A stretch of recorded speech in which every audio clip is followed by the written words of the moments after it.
Apa mujizat terbesar yang pernah terjadi di dunia?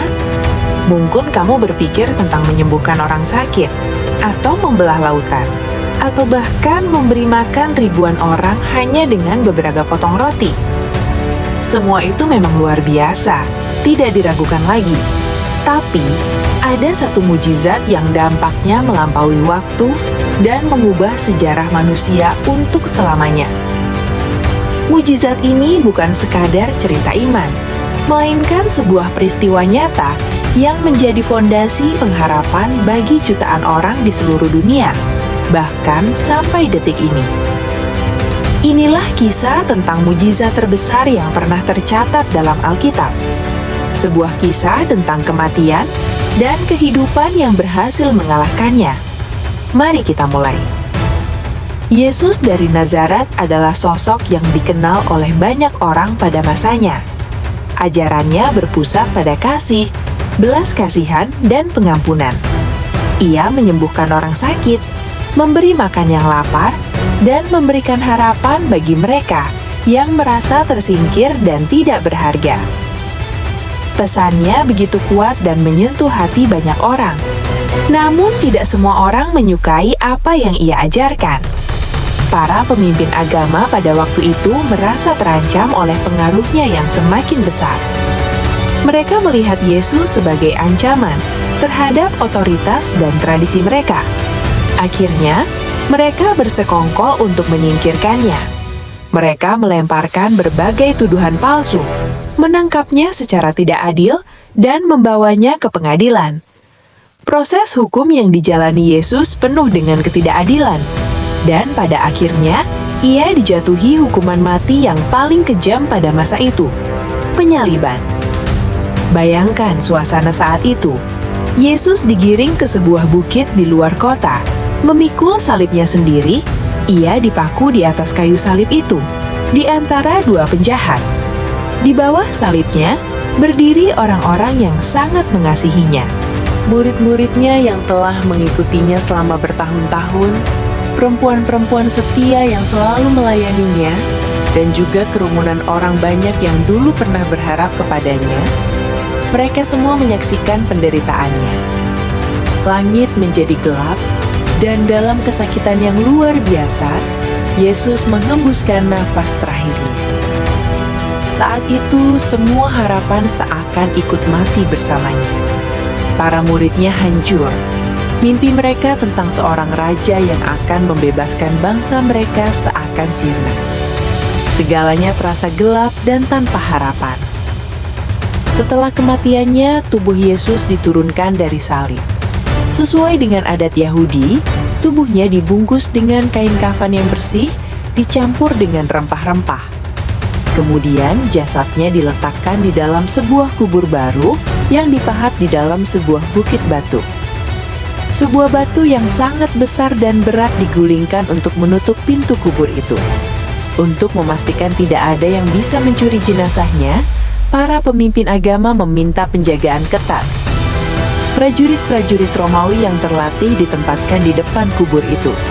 Mereka berjaga siang dan malam. Dari sudut pandang manusia, segalanya tampak sudah berakhir. Sang guru telah tiada. Kisahnya selesai. Titik. Hari pertama setelah penyaliban berlalu, hari Sabat. Para murid Yesus masih bersembunyi di sebuah ruangan. Pintu-pintu terkunci rapat. Mereka diliputi ketakutan dan kesedihan yang mendalam. Mereka tidak hanya kehilangan guru mereka, tetapi juga takut akan mengalami nasib yang sama.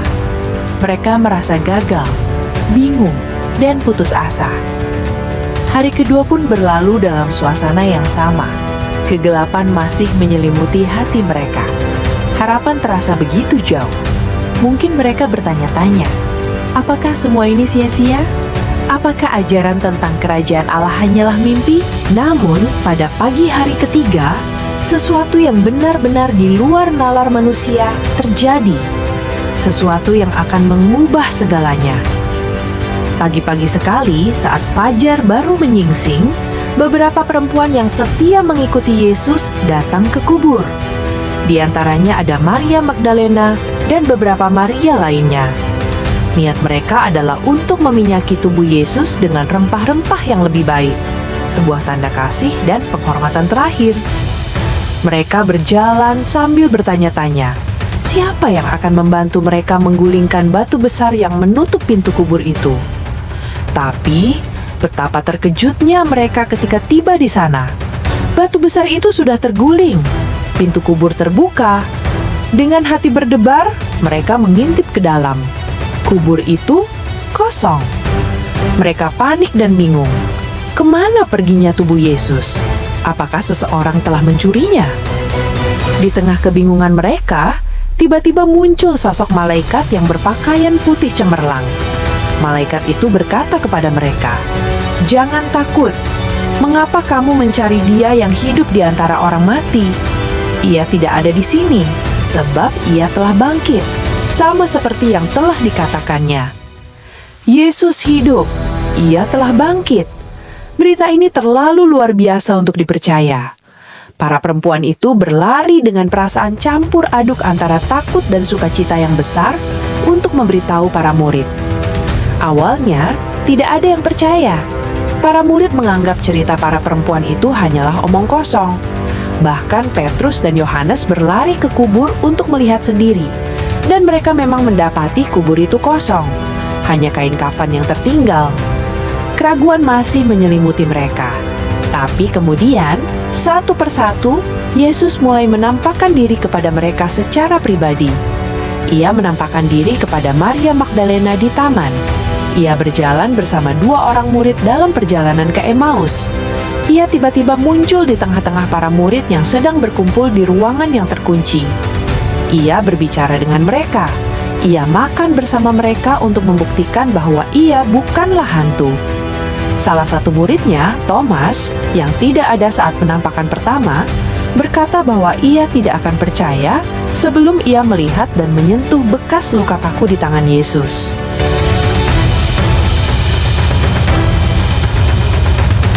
Delapan hari kemudian, Yesus muncul lagi dan berkata kepada Thomas, "Ulurkan tanganmu dan sentuhlah lukaku.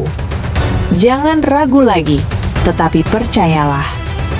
Saat itu, semua keraguan Thomas sirna, dan ia berseru, "Ya Tuhanku dan Allahku!" Yesus yang mati, sekarang benar-benar hidup. Inilah puncak dari semua mujizat. Kebangkitannya adalah mujizat terbesar dalam Alkitab. Bukan hanya karena seseorang hidup kembali dari kematian, tetapi karena apa artinya peristiwa itu bagi seluruh umat manusia. Kebangkitan Yesus membuktikan bahwa kematian telah dikalahkan. Maut tidak lagi memiliki kuasa yang mutlak. Dosa yang memisahkan manusia dari Tuhan telah ditebus sepenuhnya. Dan yang terpenting, harapan yang telah mati kini dipulihkan. Kebangkitan ini adalah meterai dari semua yang Yesus ajarkan. Ini adalah bukti bahwa Ia benar-benar anak Allah dan janjinya tentang kehidupan kekal adalah benar. Jika Yesus bisa bangkit dari kematian, maka tidak ada situasi dalam hidup kita yang terlalu gelap atau terlalu sulit bagi Tuhan untuk campur tangan. Tidak ada masalah yang terlalu besar, tidak ada keputusasaan yang terlalu dalam. Dampak kebangkitan Yesus sungguh luar biasa. Peristiwa ini mengubah para murid dari sekelompok orang yang ketakutan dan bersembunyi menjadi saksi-saksi yang berani dan tak kenal takut. Mereka yang tadinya ragu dan menyangkal, kini dengan gagah berani memberitakan kabar baik ini ke seluruh dunia. Mereka siap menghadapi penganiayaan, penjara, bahkan kematian, demi kebenaran bahwa Yesus Kristus telah bangkit. Dari sebuah gerakan kecil di Yerusalem, berita ini menyebar ke seluruh kekaisaran Romawi dan akhirnya ke seluruh penjuru bumi.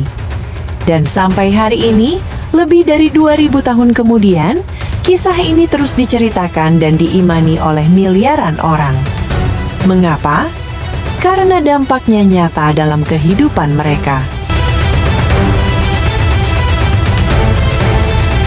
Jadi, mujizat terbesar bukan hanya peristiwa sejarah yang terjadi ribuan tahun yang lalu. Mujizat terbesar terjadi setiap hari. Mujizat terbesar adalah ketika harapan yang sudah mati di dalam hati seseorang dihidupkan kembali. Ketika iman yang hampir padam karena badai kehidupan dinyalakan kembali dengan terang.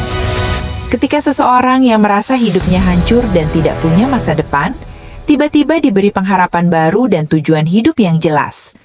Itulah kuasa kebangkitan yang bekerja di dalam kita.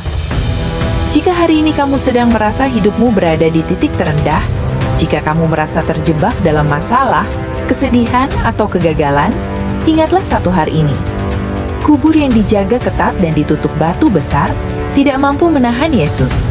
Dan masalahmu, seberat apapun itu, juga tidak lebih besar dari kuasa Tuhan yang sama yang telah membangkitkan Yesus dari kematian.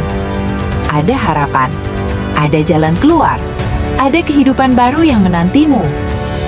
Jika kisah ini memberkati dan menguatkan hatimu, jangan lupa untuk menekan tombol like, subscribe channel ini, dan bagikan video ini kepada teman atau keluarga yang mungkin juga membutuhkan pengharapan. Tulis di kolom komentar, bagian mana dari kisah kebangkitan ini yang paling menyentuh dan menguatkanmu. Kami senang sekali membacanya. Terima kasih sudah menonton, Tuhan memberkati. Sampai jumpa di kisah Alkitab inspiratif berikutnya.